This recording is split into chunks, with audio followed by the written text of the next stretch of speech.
Hey everybody, it's Mike Langdon with Toasted Toes. Before we get started today, I wanted to show you how Toasted Toes work. Okay, this is a Toasted Toes shoe insert. Okay, this little guy will heat up without having to be plugged in, without having to be charged or anything like that. All that has to happen for this thing to warm up is for it to be in close proximity with a charging base station. Okay, so it'll be warm, not warm, warm, not warm. And you can take your Toasted Toes and put them in any shoe.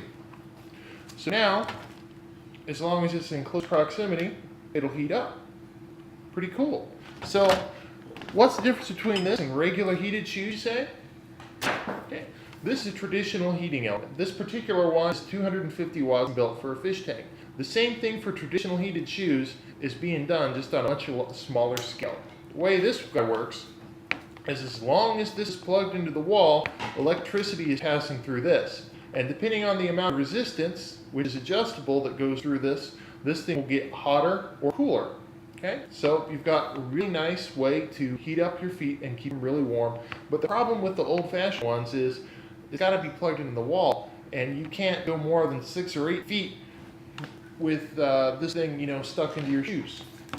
Toasted Toes works different. It works through induction heating. Okay, the way that works is there's a big copper wire that's in here, and you pass electricity through it, and it creates a small electromagnetic field. And your shoes themselves, and these insoles, there's going to be just little scraps and flakes of iron in here. Okay, and it won't weigh much more. It's still flexible, still looks and feels like a normal shoe insole. Those little flakes of iron will heat up when they're in close contact with that electromagnetic field. Well, hey, Mike, that's crazy. That's, a wireless transfer of electricity. That doesn't exist. That's not true. Yes, it does. So here is an example of an existing technology that does the same thing. This is a Chinese Qi wireless charger that I use to charge my cell phone. So I've got the charger here. It's plugged into a USB port. I take my cell phone. I put it in close proximity, it beeps, and it starts charging. Hey, wireless charging is in effect. I take it off, it stops charging. I can put something between it. Bear in mind, there's not much juice going through it, so it's a very small electromagnetic field. I put it back on. Hey, it still charges. Works like a charm. Okay? So, all that's happening here to make this charge wirelessly is the base station is creating an electromagnetic field. And the backplate for my cell phone has got another set of wires in it and a couple little outputs here, and it allows me to wirelessly charge my cell phone. So if I can wirelessly charge my fancy computer cell phone, I can wirelessly heat up my shoes pretty easily. That's it. That's Toasty Toes in a nutshell. You got your insole that you keep inside of any shoe that you want, and you've got your base station that you keep plugged in, and when this guy is close to the base station, the shoe heats up. That's it. Easy, plain, and simple. Thank you, Sarita. Now, for the product description, please. We showed this in the video earlier. These are induction heated shoes. There's 2 pieces, plugged-in base pad, and then the shoe insoles. Okay? The base gets turned on. It creates a small magnetic field. The magnetic field interacts with the insoles. The insoles heat up, and there's no physical contact between the base and the insole required. So you've got a shoe with you can use any shoe, and you've got your Toasted Toes insole, and the shoe heats up. It's that simple. You don't have to have the shoe plugged into the wall to get to work. So imagine this. You've got a base station sitting at home in front of your computer. You've got a base station sitting at work in front of your computer. And you've got a base station sitting in your car in the floor mats. Okay? You wake up in the morning, you go to do a little business on your computer, and while you're doing that, you've got your shoes and your insoles on, your feet heat up. You get in your car is freezing cold. Pretty much as soon as you start your car up, your feet are going to be the first thing that warms up. And when you get to work, you can sit there with nice toasty feet all day. Easy, plain, and simple. Now, the value proposition piece. People have been struggling to keep their feet warm since the beginning of time. I'm pretty sure that the first person that made moccasins or shoes in any way, shape, or form wasn't actually trying to protect their feet. They were just trying to, keep the feet warm. These are superior to other shoe heating products. The shoe doesn't need to be plugged in or charged. That insole is still flexible. There's no attached battery to it, nothing else. There's no extra weight, and comfortable to use. Unlike the chemical foot heaters. If you've ever seen the chemical foot heaters, they're just like a little bag. It looks like a little bag of activated charcoal. You throw them in your shoe, and they heat up. They work for about 10 hours, but it's like having a small bag of rocks in your shoe. It doesn't really work out that well. Moving on to the SWOT analysis piece. For the strings, it's a superior product. I mean, this is better than anything else on the market for keeping your feet warm. There's a huge potential customer base out there. Think about all the different places where it gets colder. It gets cold in the winter. I mean, it gets cold in the winter here. Pretty much anywhere north of here is going to be a potential customer market. Weakness, there's many alternatives to this.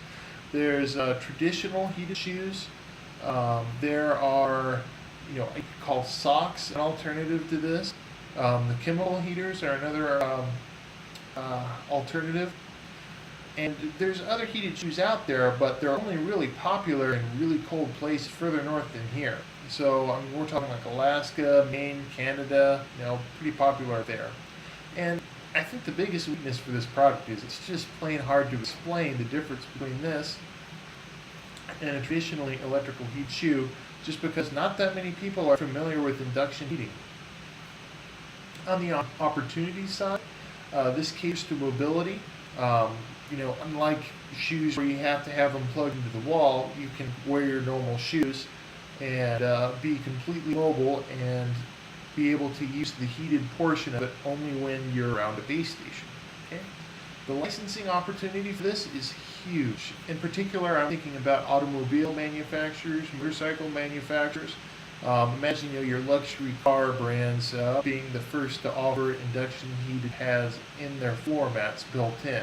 So you've got our Toasted Toes compatible shoes. You get into your car and instantly it heats up. I mean, there's a big licensing opportunity there. And other heated items. In particular, I'm thinking motorcycle gloves. Most motorcycle grips that are heated, you've got your motorcycle grip, and this heats up with some electrical wire in it, and it keeps your palms nice and toasty. Well, if you were to use the induction heated method from Toasted Toes, it would not only be able to keep your palm warm, but assuming you had a little bit of ferrous material throughout the glove, you could keep both the front and the back side of your glove heated and warm. And I mean, if you think about it on a motorcycle, this is the part that's catching all the wind. And then on the thread side, this is really pretty easy to copy. You could copy this with some copper wire and some tin foil, really cheaply and really dangerously, but you could do it.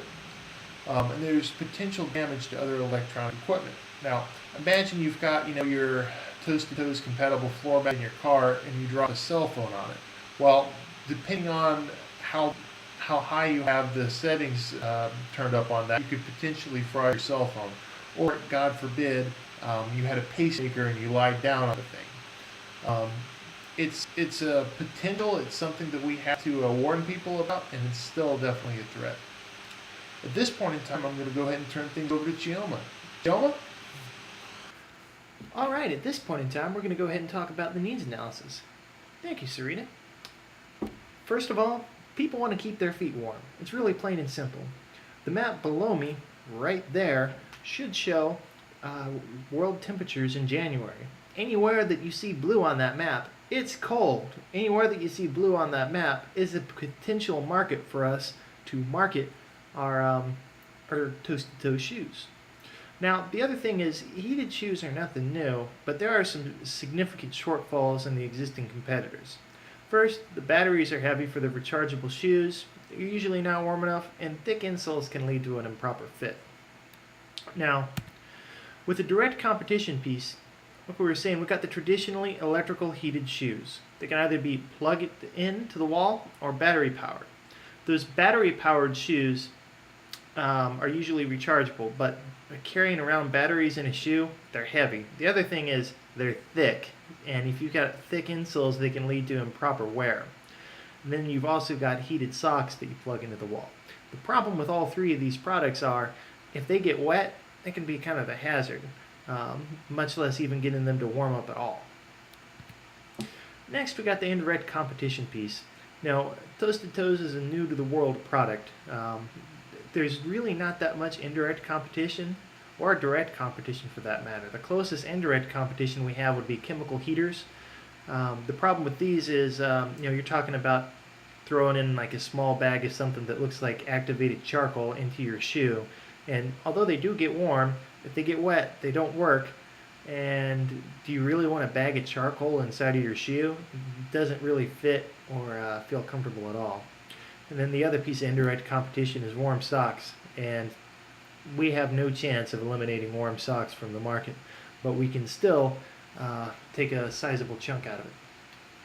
All right, at this point in time, I'm going to go ahead and pass it back over to Chioma. Chioma? Thanks, Chioma. This brings us to our marketing plan.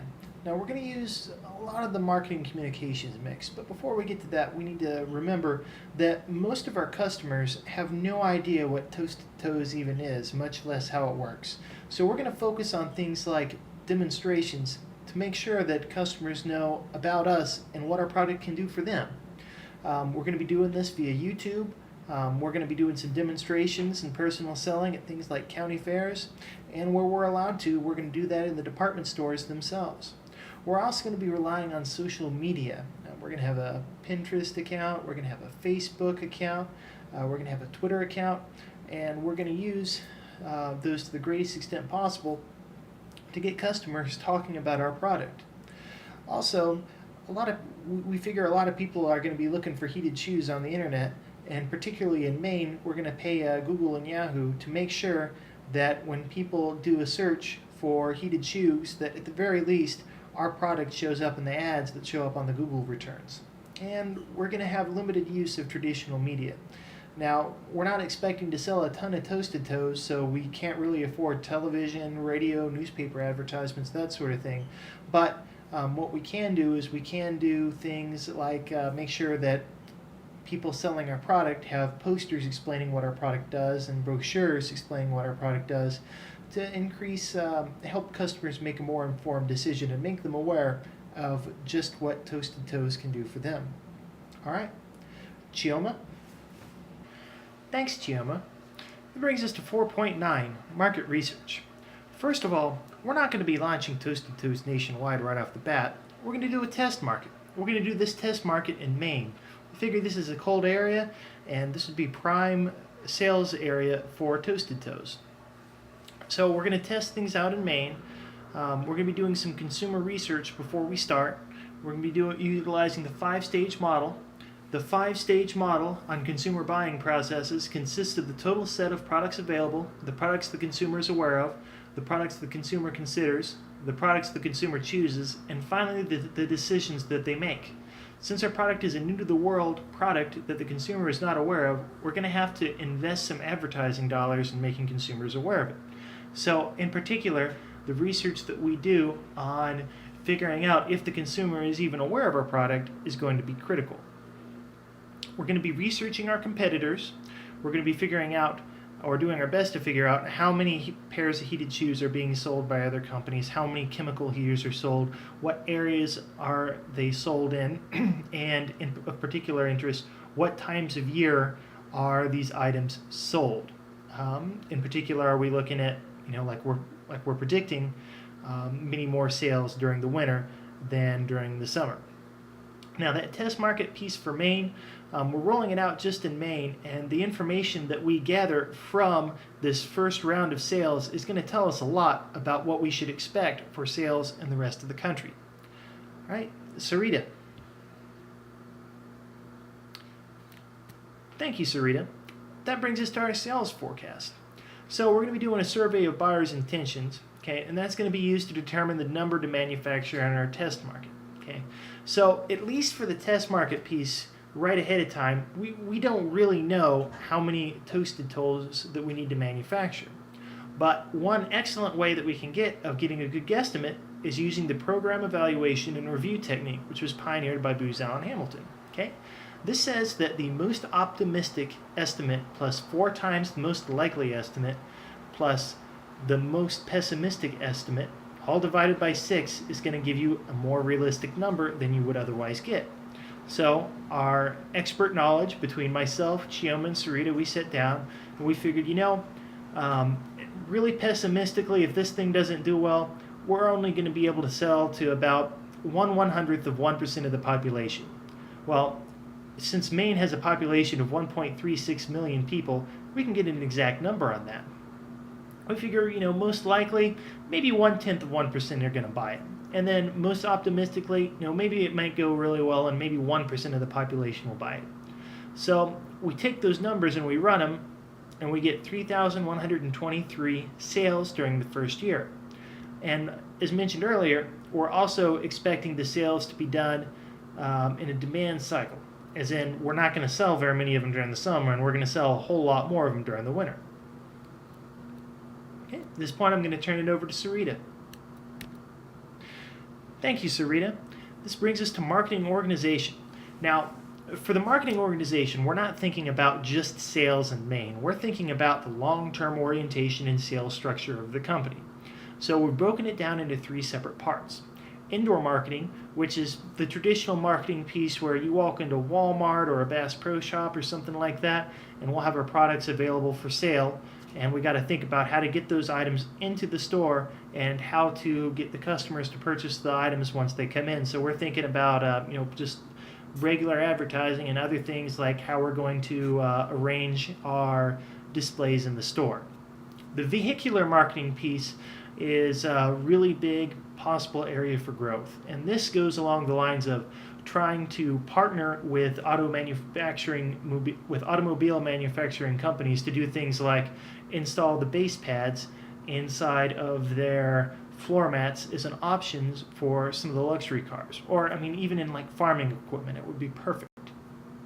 And finally, we're going to have a military marketing section, and that's going to be focusing on getting the Toasted Toes mats installed in Humvees or sold to the military to be installed in Humvees, tanks, that sort of thing, and make the in an effort to make the compatible insoles standard issue to our troops. And finally, that brings us to the contingency planning piece. So, according to our forecast, we should be selling 1,500 of these things by Christmas. If we haven't sold 1,500 of these by Christmas, we're going to have to alter the marketing strategy.